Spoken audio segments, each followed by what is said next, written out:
Hello and welcome back to English Today. This is DVD 13 and the first DVD of your upper intermediate level. And in this DVD, we'll begin with another 3 episodes of our story, That's Life, followed by our special TV programs, which include Everything But the Kitchen Sink, featuring our culinary experts. And then there will be a discussion about India and China. Do they represent a threat or an opportunity?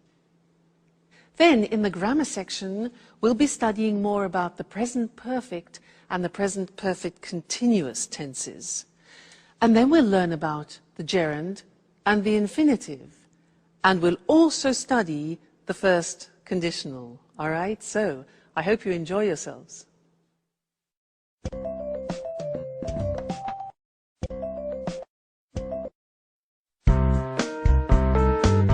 Sharon, I called a real estate agent 5 minutes ago. He deals with apartments in Japan. He said he'd send an email with some photos. That way we can choose which apartment we like the best. Don't rush me, Peter. You know I haven't decided. I know. We've talked about this a lot. But doesn't the idea of leaving appeal to you? I mean, just think of it. A new country, a new life together, new experiences. Now, I'm really enthusiastic about this opportunity. It's not every day you have a chance like this.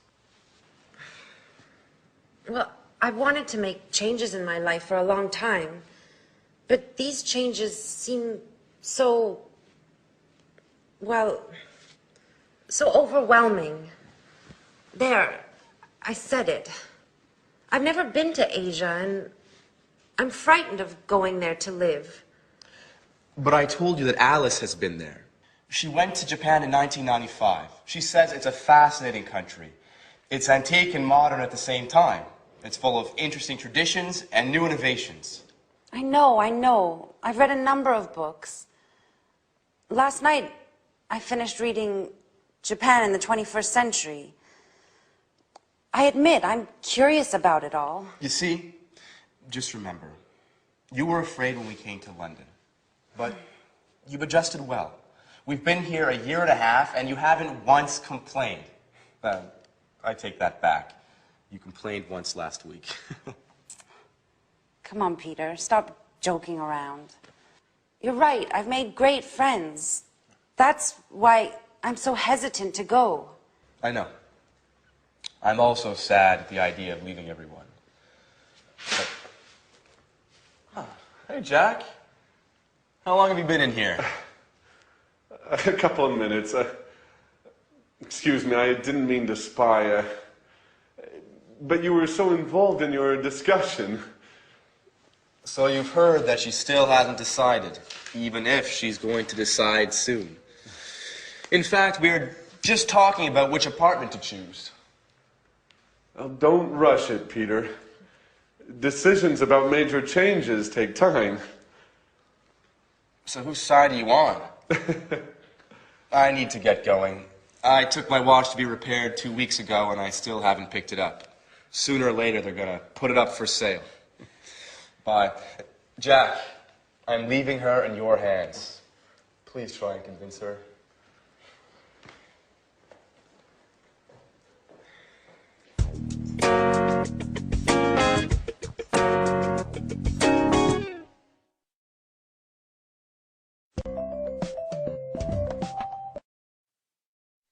Hello again and welcome back to English Today, your live TV program where you can learn the English language. That last episode, I'm sure Jack can manage to convince Sharon to go to Japan. What do you think? We will see how that evolves. Now let's go back to the present perfect. Remember that we have learned so far that we use the present perfect with genie, just, ever, already, never, and yet. Well, I want to give you 2 more acronyms to help you understand when you use the present perfect. And the first one is this: flot. Now, you see at the top we have for. For is a time word. And we use for a length of time. What's length? Length means a duration of time.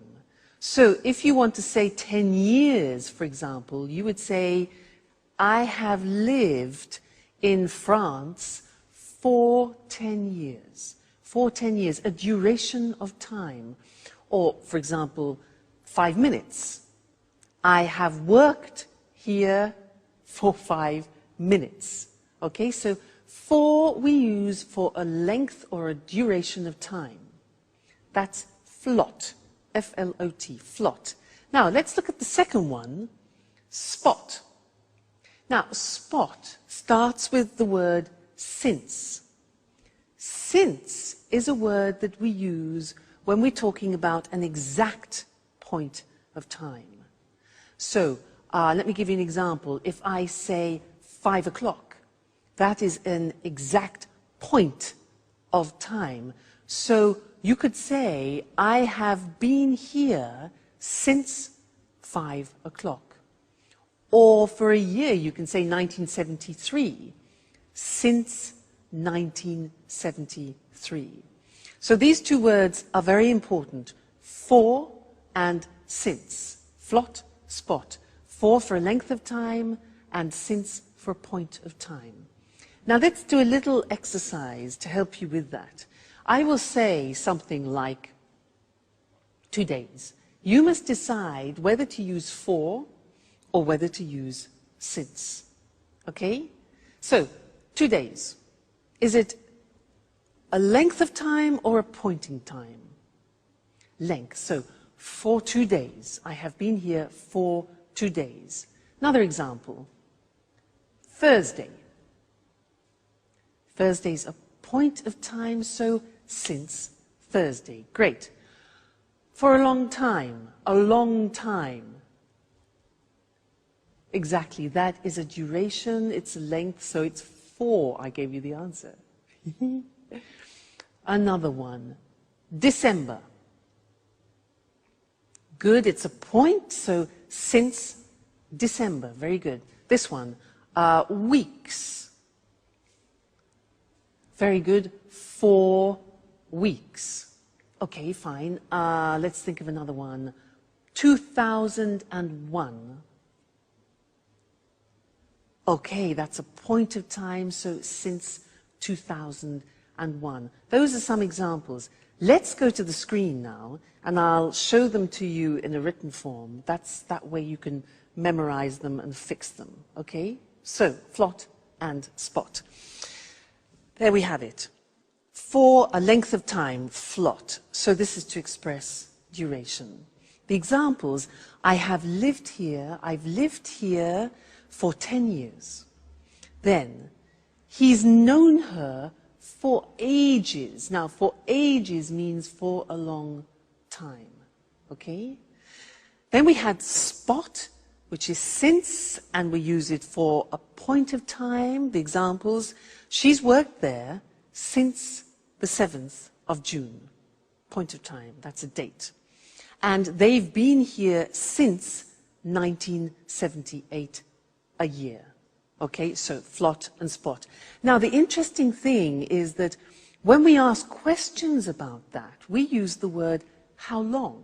For example, how long have you been here? And we use the present perfect. Look at the screen. We say, how long have you lived in Cambridge? And the answer would be, I've lived in Cambridge for 10 years or since 2001. You see? Now, remember that how long is different to how many times. How many times is 1, 2, 3, 4, 5. How long is a period of time? Okay? Another example. How long has he worked there?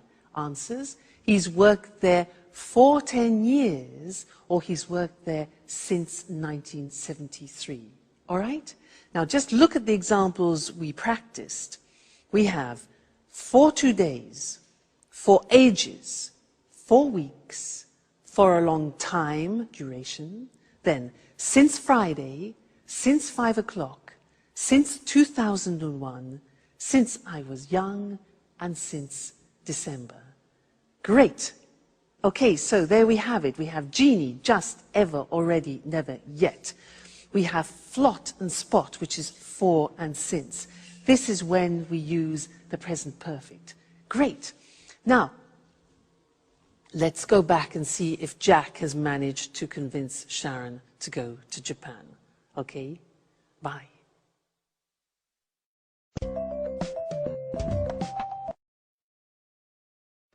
You can't leave. Now that we finally found each other. Stop it, Jack. I'm so confused. Don't you start. I was thinking, you'll be all alone in a foreign country. You won't know anyone. Peter will be at rehearsals all day. At least here you have us. I will always be here for you. Yes, I know that. Oh, and did you know that women can't go out alone in Japan? Jack, that only happens in the Middle East. Stop it now. The truth is, I love new experiences. Remember when I moved to London 2 years ago? I've loved every minute of it. But that's not what you told Peter. I said it on purpose. You know I want him to slow down. I heard what you said 5 minutes ago. You were sincere. You weren't joking. You misunderstood, Jack. I'm not afraid of leaving. I've lived in a lot of different places in my life. I've done a lot of things. I've worked as a babysitter, as a tour guide, as a waitress. I'm sure I'll find something in Japan. I know you all too well, Sharon. You haven't ever really enjoyed any of those jobs. You still haven't found what you want to do in life. Stop it, Jack. I'm glad you promised Peter to convince me to go. I didn't promise him anything. So, what have you decided? Are you going to move? I don't know. I think I will. Yes. I'm going to move. If you've already decided, why did you have a job interview yesterday afternoon? Who told you that? Anne? No. I haven't spoken to her for days. So how did you find out? It doesn't matter. So, you still haven't answered my question. I don't have to answer to you, Jack. Okay. I see you're angry. It just proves that I'm right. Jack, sometimes you are so impossible. Have you ever considered that maybe it's the best thing for me? And what about you, Sharon? Have you ever thought that you might be in love with somebody else? Listen, I refuse to give up.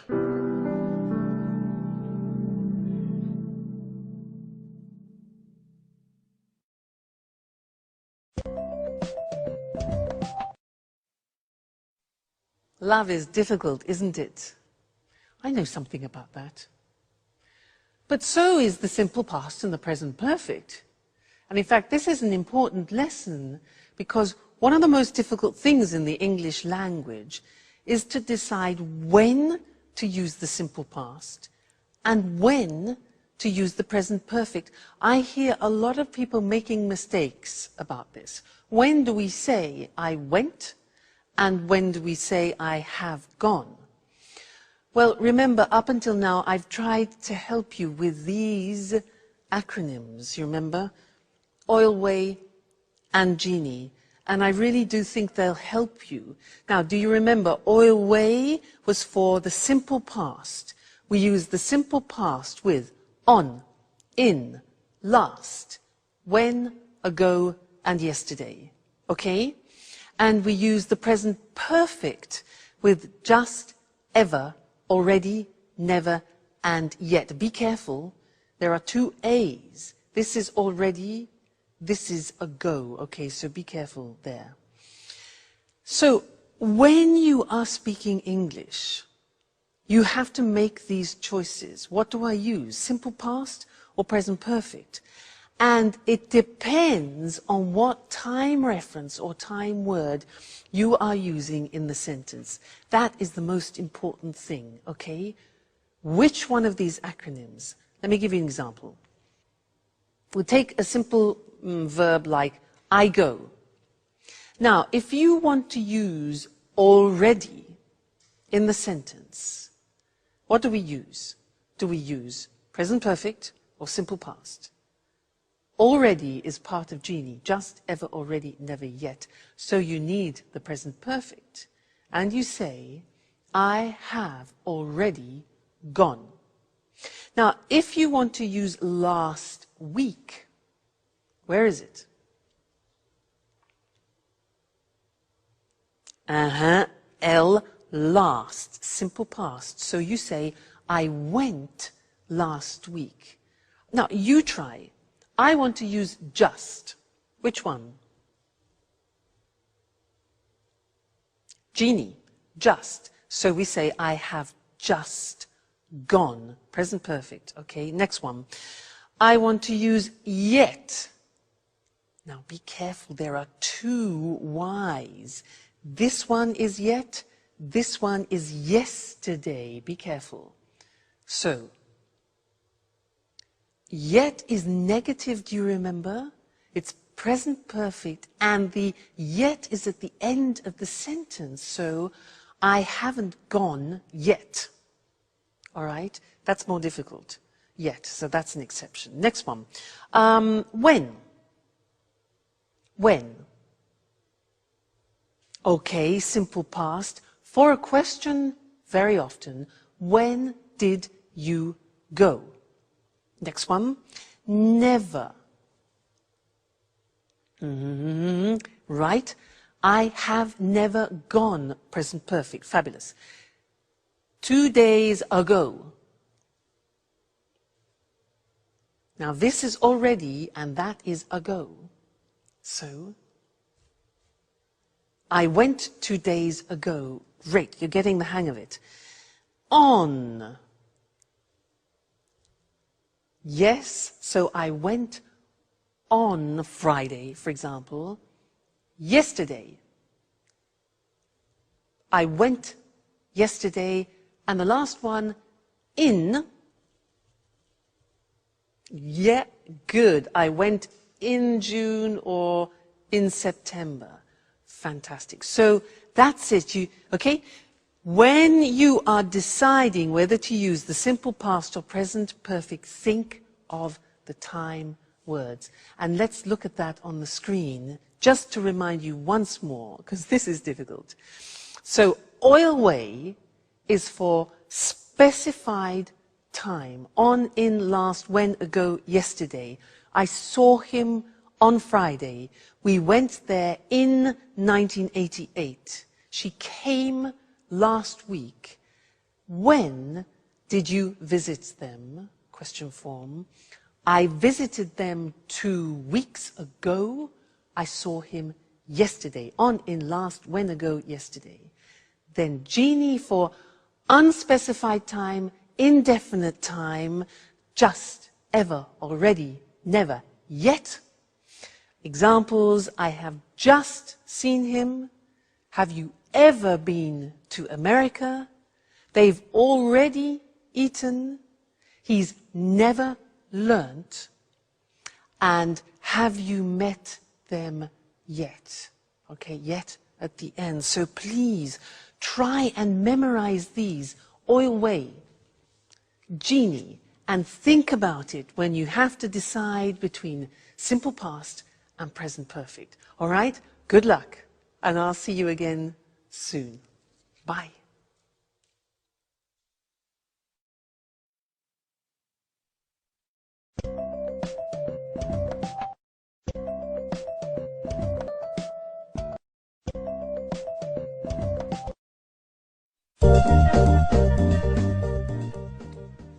Okay. Sharon, you remembered to buy the beer, right? Of course I did. And you managed to bake the cake, right? Not yet. I'm going to bake it this afternoon. I still need to get some chocolate. Actually, Jack offered to get some for me. He promised to bring some before lunch. Sorry, but I can't help you with the cake. I have to take some tours to visit the Tate Gallery. Oh, don't worry about it. I'll have Jack to help me. He decided to stay home today to give me a hand. Just don't forget to tell Tom, David, Mary, and all the others. Don't worry, Peter said he'd take care of it. I'm sure he's already got in touch with everybody by phone. Great. Everything is going as planned. Oh, don't forget to buy the present. Don't worry. How about getting an astrology book? She'd love that. Absolutely. She loves reading those kinds of books.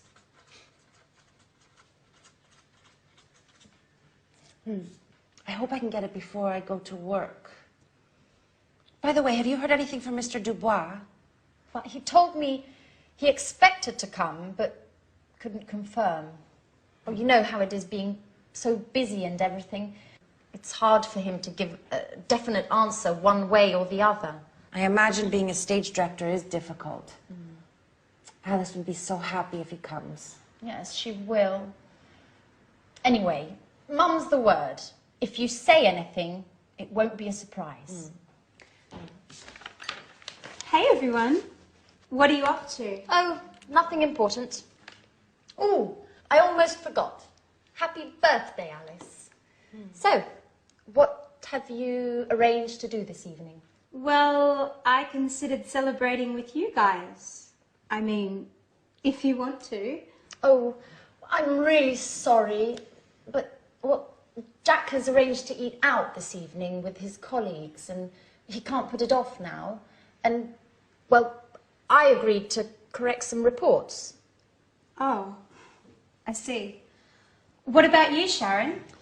Oh, I'm terribly sorry, but I agreed to go to the theater with Peter, and he won't be finished rehearsing before midnight. But I thought... Well, I know we promised to have a party, but why don't we postpone it? It's just not possible today. What a shame. I can't stand the thought of being all alone on my birthday.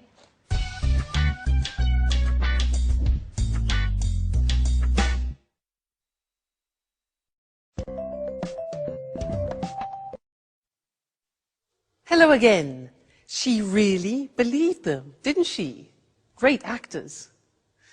Now, in this lesson, I want to do something new, and it's related to gerunds and infinitives. In that last episode, our friends used some quite complicated sentences, which I want to look at with you now. Anne said, Jack offered to get some cake. Do you notice that there are two verbs together there? Jack offered to get some cake. Now, offered here is followed by an infinitive. That's one example. The next example is, she said, he promised to bring some before lunchtime. He promised to bring some. Promised is followed by an infinitive, promised to bring. Then Anne says, she loves reading. Loves reading. Now, love is followed by a gerund. Then Sharon says, yes, I imagine being a stage director is difficult. I imagine being. Gerund. So here we have offer, which is followed by an infinitive, promise, followed by an infinitive, love, followed by a gerund, and imagine, followed by a gerund. And you're probably thinking, so how do I learn these? Well, you have to learn them by heart, as we say. Yeah, there's no other choice. So let's go to the board now, and I will show you how it works, and unfortunately, like the simple past irregular verbs, it's all a question of memory. So, as we said, when you have a main verb followed by another verb, sometimes it's in the infinitive, sometimes in the gerund. Let's look at some examples. You managed to bake a cake. The verb manage is followed by an infinitive. Jack offered to get some. He promised to bring some. I have to take some tourists. Have to in the sense of obligation. What have you arranged to do? Arranged plus infinitive. I agreed to correct some reports. So there you see manage, offer, promise, have, arrange and agree are followed by the infinitive with to. Let's move on to the other examples where verbs are followed by the gerund. She loves reading. So love followed by reading. Gerund. I imagine being a director is difficult. Imagine followed by gerund. I considered celebrating. Considered followed by gerund. Celebrating with you guys. And he won't finish rehearsing before midnight. So there we have examples of love, imagine, consider, finish, followed by the gerund forms. So it's a bit complicated, and it's a question of familiarizing yourselves with the verbs that take gerund and the verbs which take infinitive. It comes with practice, don't worry. But this is just an introduction. So let's go back and see what's going on in Alice's birthday party. All right, and I'll see you later. Bye.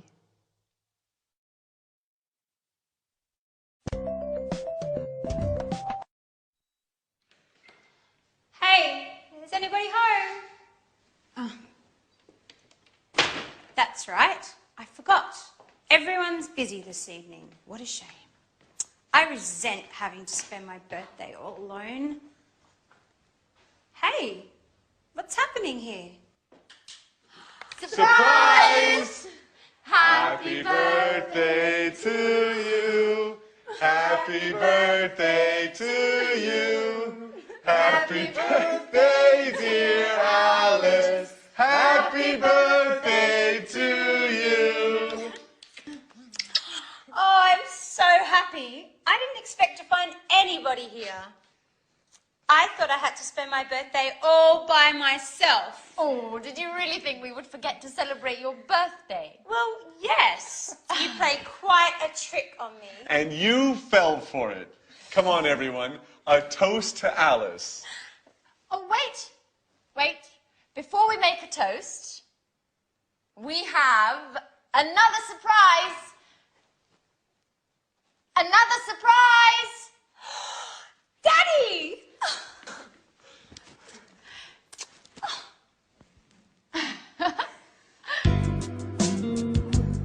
This is such a great birthday.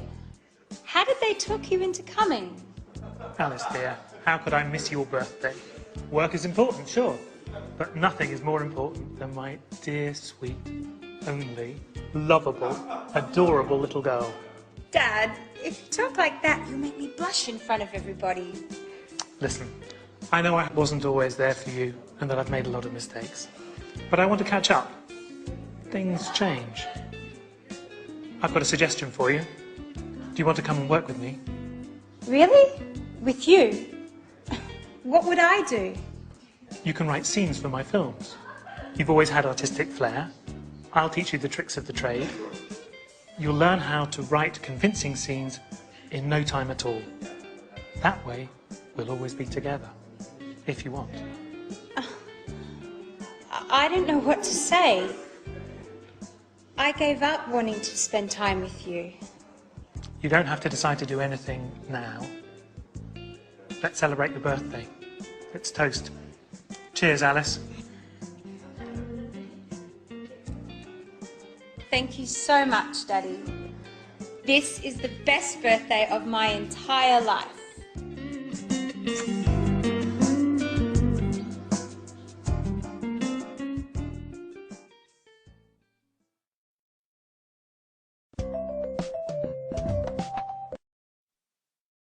Happy birthday, Alice.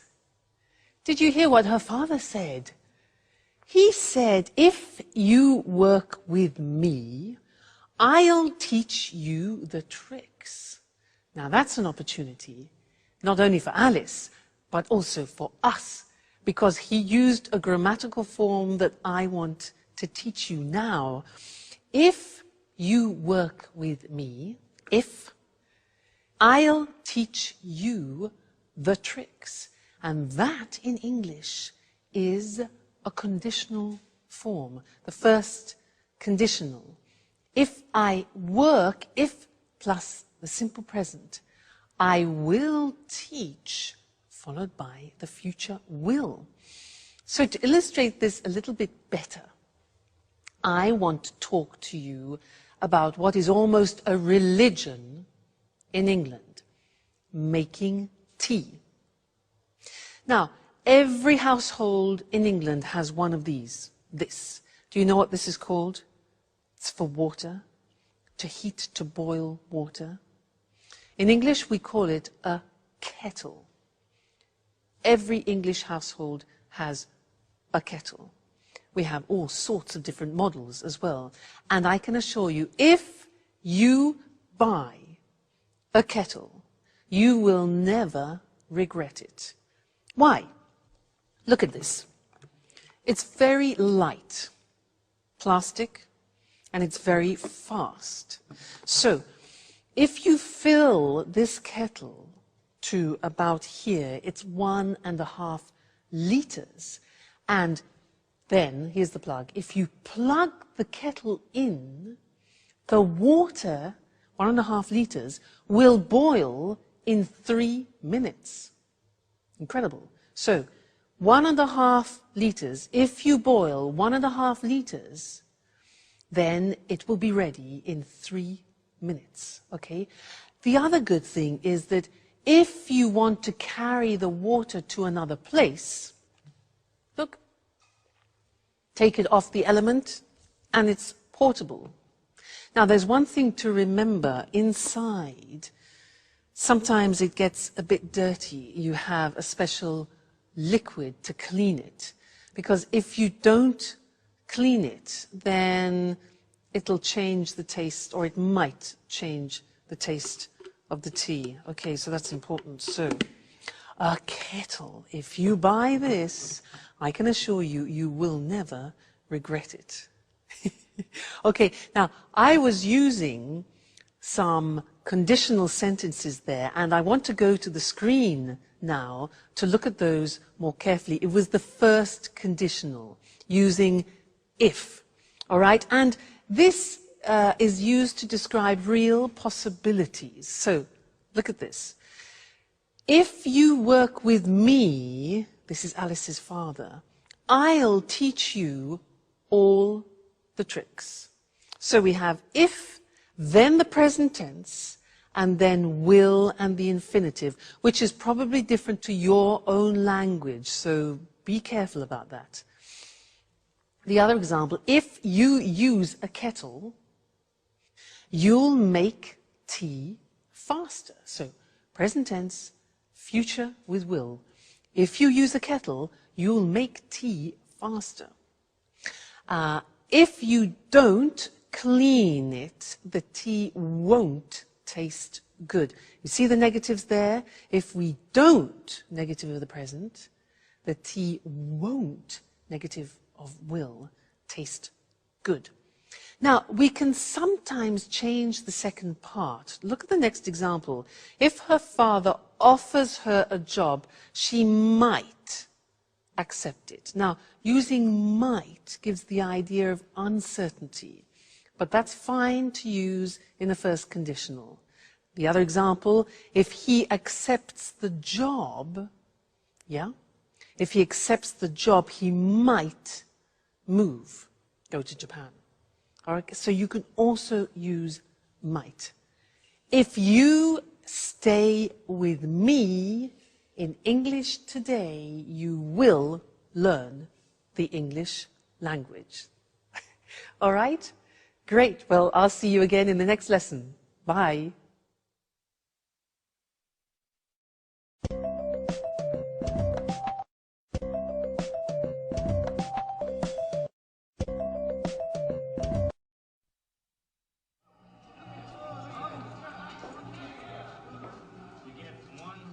Hi, Jack.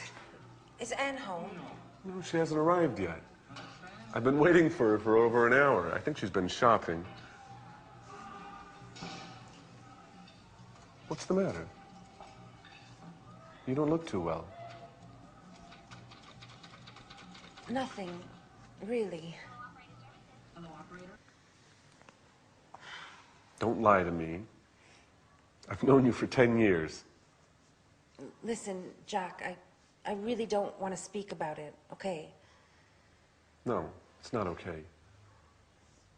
We have to speak about the situation and clear the air once and for all. I've been thinking about us a lot. I've been thinking about us so much, I haven't slept well in nights. What have you been thinking, Jack? About us.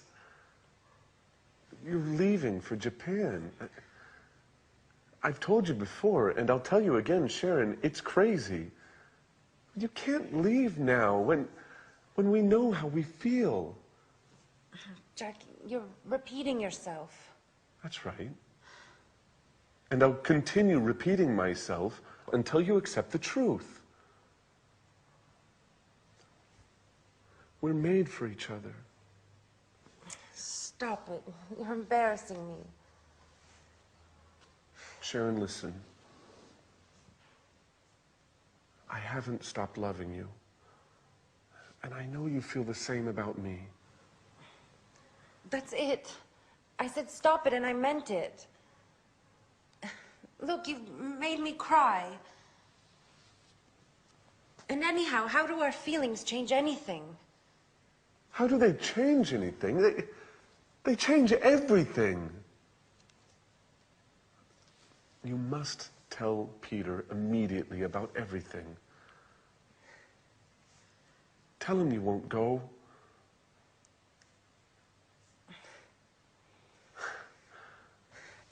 I'm so happy. I knew you felt the same way about me.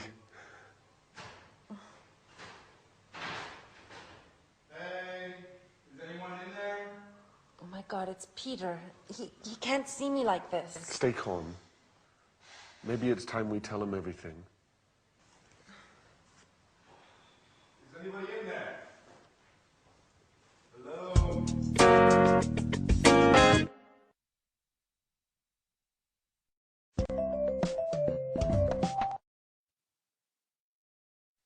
Hello, everyone, and welcome back to some more English today. It's the moment of truth for Sharon, isn't it? Now, in that episode, they used some very interesting language, and language which is a grammatical form very typical to English. It's a form you don't find in many other languages.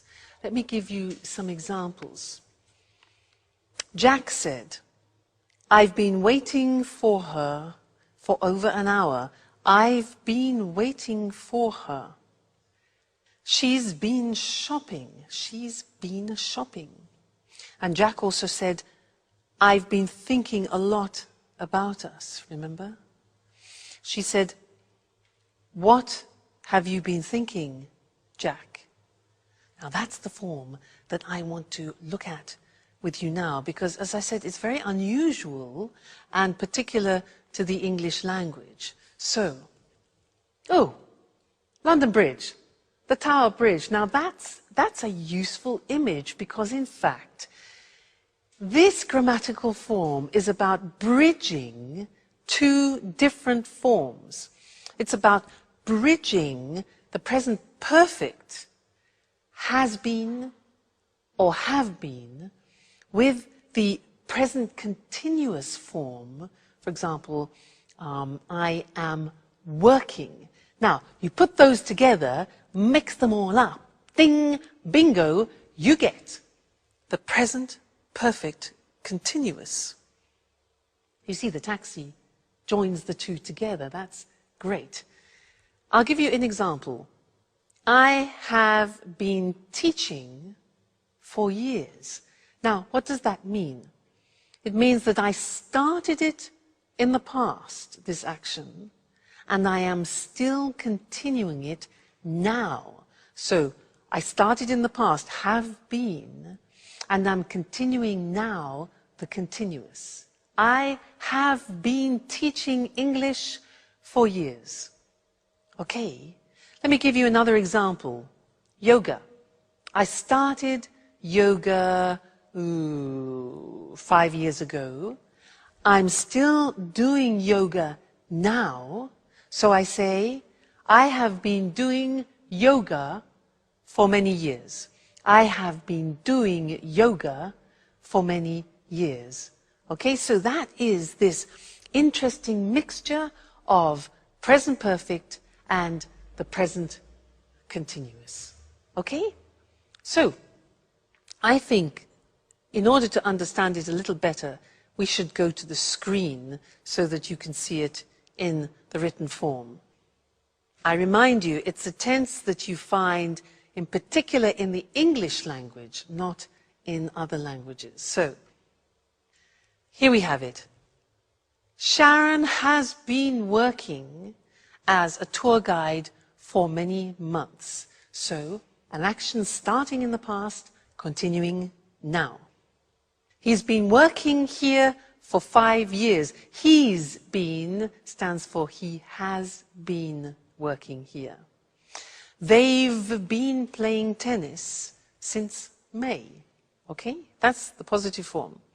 Now, the negative form, Peter hasn't been paying attention to Sharon for a number of weeks. That's the negative. That's true. The question form is, how long have you been doing your homework this morning? Have you been doing inversion? How long has she been teaching? We use how long very often because we want to find out the duration, when the action started and the action is continuing now, so what period of time? How long have I been teaching? Then the answer would be, I've been teaching for many years. I could ask you, how long have you been learning English? You can say, well, I've been learning English for years, or whatever the answer is. So that's the present perfect continuous, PPC, and don't worry, this is not the only lesson about it. It's not easy, and I will tell you other things about it in another lesson, the next lesson. All right? So see you then. Bye.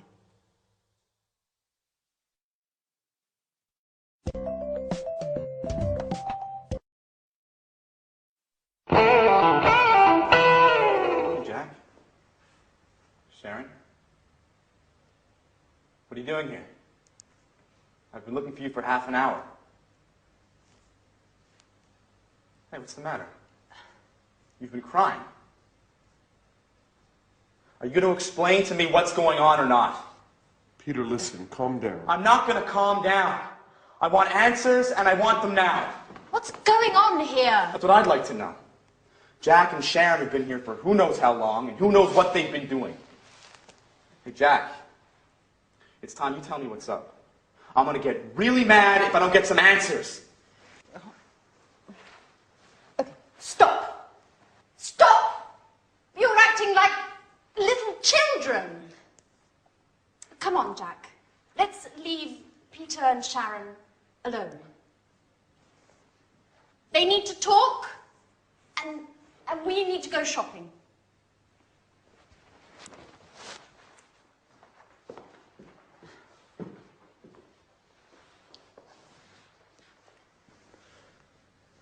So, Sharon, what's going on? Peter, I have to tell you something I've never told you before. I've known Jack for a long time. We went to the same university together, and, well, we were once engaged. What? So that's why Jack came to live here. You've been seeing each other, haven't you, Sharon? No, Peter, I swear, it's true. We just happened to meet here. It happened by chance. By chance? That's a strange stroke of luck. Just enough to bring back some old passionate feelings? How long has this been going on, Sharon? Nothing has happened between Jack and I. Even if I do still have some feelings for him. After all, Peter, you've been neglecting me for months. The only thing that's important to you is your work. You live, eat, and drink theater and nothing else. So you're saying this is my fault? No one is at fault. It's just that we want different things from life at the moment. I've had 2 interviews with the director of the Archaeology Museum. They want to open an art exhibition, and they've offered me a job. Do you understand, Peter? It means a job I would really love. What are you getting at, Sharon? Would you stay here and not go to Japan if I asked you? What kind of question is that? Answer me, Peter. It's important. I've accepted the job. Without asking me. How could you? Did you ask me about Japan? Did you, Peter, huh? Are you willing to stay here with me?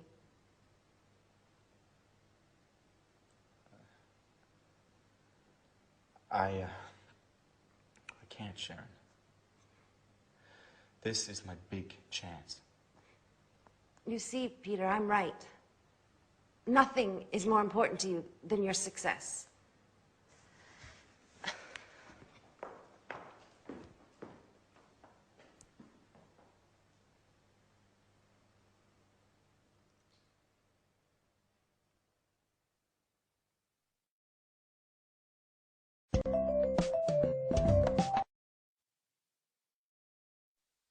So this is our moment of truth. The question is, when do we use the present perfect and when do we use the present perfect continuous? Many people ask me this. They say, Louise, but when do we use the present perfect? I have gone, I have seen, I have done. And when do we use the present perfect continuous? I have been working, I have been learning. Often people confuse the use. And you're right, it's not easy at all. So I'd like to try and help clarify that by these simple things, a revision of what we've already seen. Now, with the present perfect, we use genie. Remember? Just, ever, already, never, and yet. That's important to remember. With those words, we use the present perfect. But with the present perfect continuous, we're using for, since, and how long. Okay, now that is the difference. So if I take a phrase like, I do the exercise, and I want to use the time word already, then you need the present perfect. I have already done the exercise. But if you want to use the concept of since, you can't use the present perfect, you use the present perfect continuous. So, I have been doing the exercise since Friday. Another example would be, for example, just. Just is a present perfect word, so we say, I have just done the exercise. If you want to use for, we're into the present perfect continuous, the PPC. So I have been learning English for many years. So do you see the mechanism? You have to think about what time words you want to use in the sentence. Then you choose the correct grammatical form. Genie for the present perfect. For, since, how long? How long have you been learning English for the present perfect continuous? That way you can distinguish between the two forms, all right? So try and memorize those time words, and I can assure you it will help you a lot when you're speaking. All right? Great. Well, see you again in the next lesson. Bye.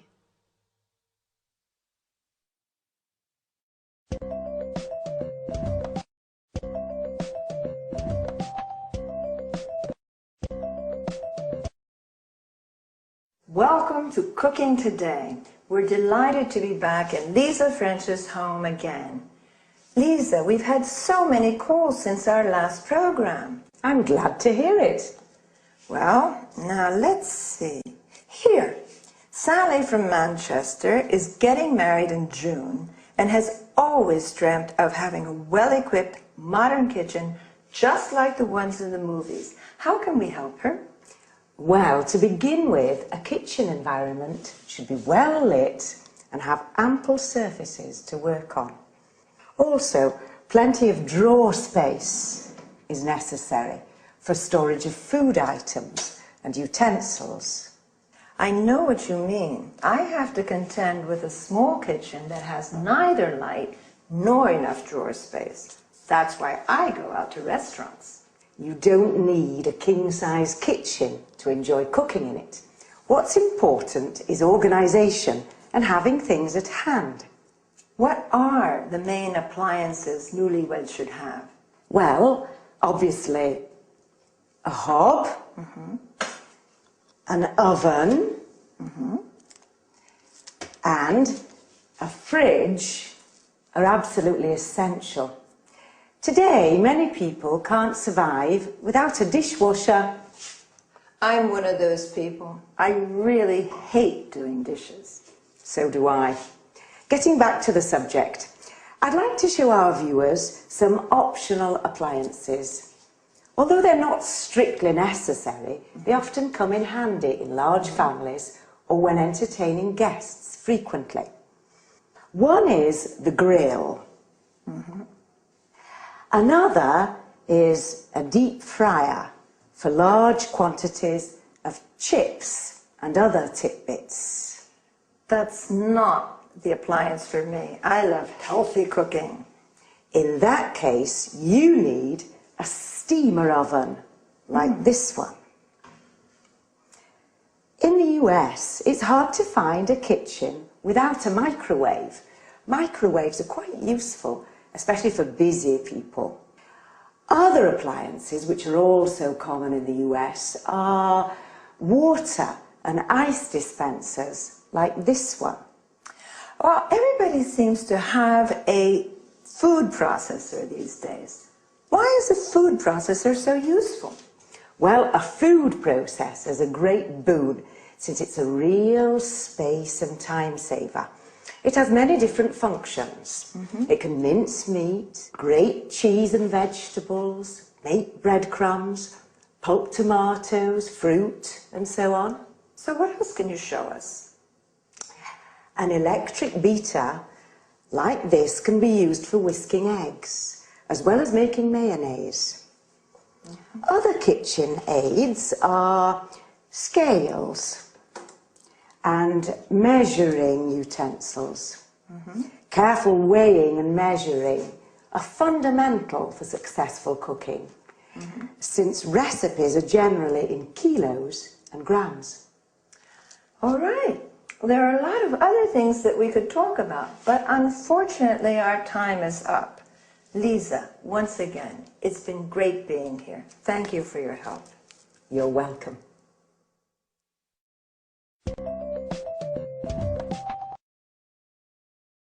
Well, let's analyze some of the vocabulary used by Lisa.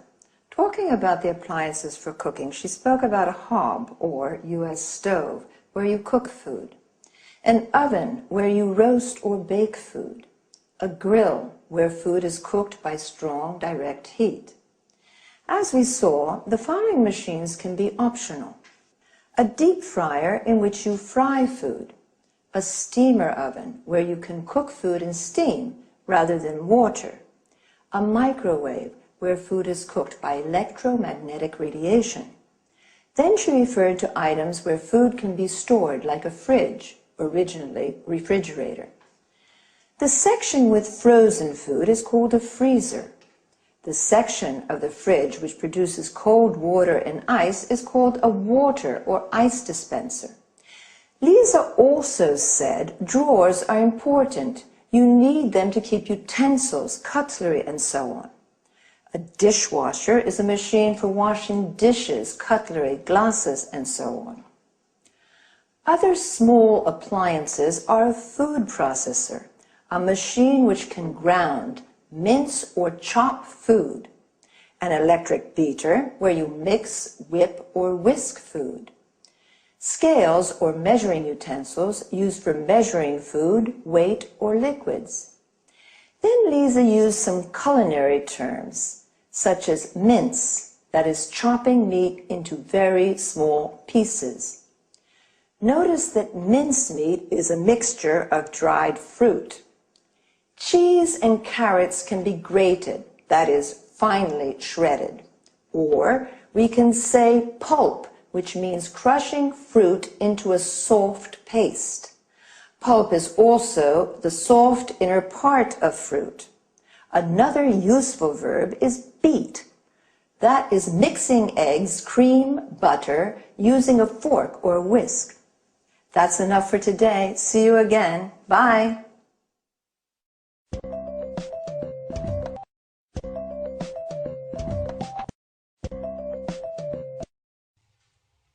Hello, everyone, and welcome to Let's Talk, the evening discussion show with our two commentators, Tom and Marie. Good evening, everyone. Good evening. Well, let's talk business tonight. Let's talk about some important developments in the global economy. Let's talk about new markets and new commercial opportunities. In particular, I'd like to know what you think about the extraordinary economic growth that's taking place at the moment in some parts of the world. Are you referring to China? Yes, and also to India. You know, for the last 5 years, the economies of these countries have been growing at almost double-digit rates. In 2005, the Chinese economy grew by 9.9%, the Indian economy by 8%. Compare this with an average of only 1.3% in Europe's Eurozone.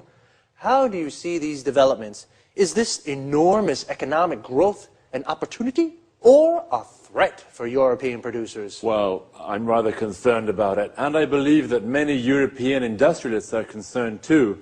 These two Asian giants with their enormous populations are threatening European manufacturing and jobs. The fact is that labor costs are so low in China and India that European manufacturers just can't compete. Sorry, Tom, but I really don't agree with you. I don't see these growing economies as a threat to European producers. I believe that China and India offer new, important markets to European manufacturers. You know, both countries have middle classes that are becoming larger and larger. These people are becoming wealthier and are looking to spend their money on luxury goods made in Europe. So, Maria, according to you, European companies can sell their high-quality goods to middle-class Indians and Chinese. Exactly. In this way, European exports to China and India are predicted to increase. Just a second, Marie. The reality of the situation is rather different. India and China are selling much more to Europe than Europe is selling to them. I accept that's true at the moment. But don't forget, Tom, that cheap Chinese goods have helped to keep inflation low in European countries. And this has helped keep interest rates low too.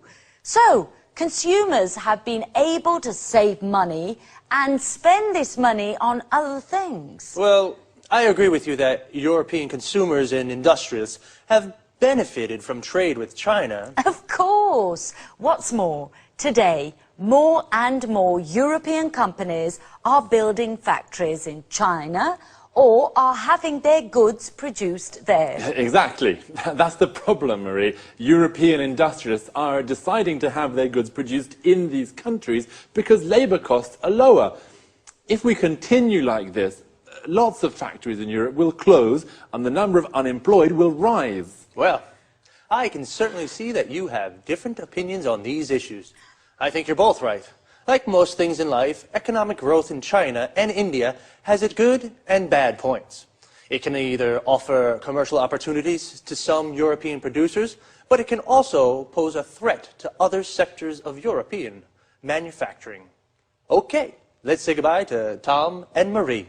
Goodbye. Goodbye. Goodbye to everyone, and see you again for another appointment of Let's Talk. So, we've just spoken about developments in the global economy. The global economy is the economic system of the world. An important development is the economic growth in China and India.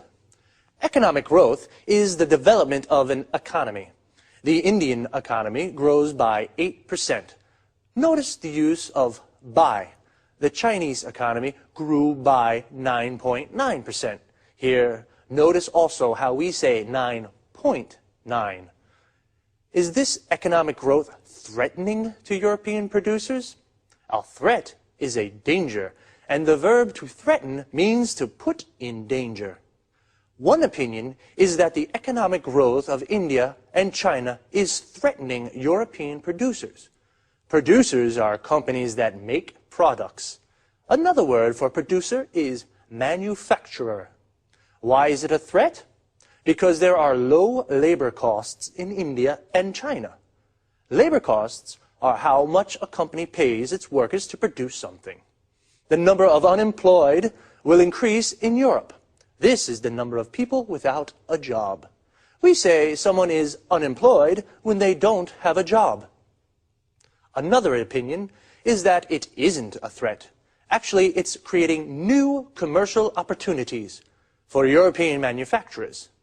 New commercial opportunities are new markets for products or the chance to sell more to existing markets. Just quickly, before we run out of time, there are a few useful expressions for discussions I'd like to look at. A polite way of asking someone's opinion is, I'd like to know what you think about. When you strongly disagree with someone, you can say, sorry, but I really don't agree with you, or just a second.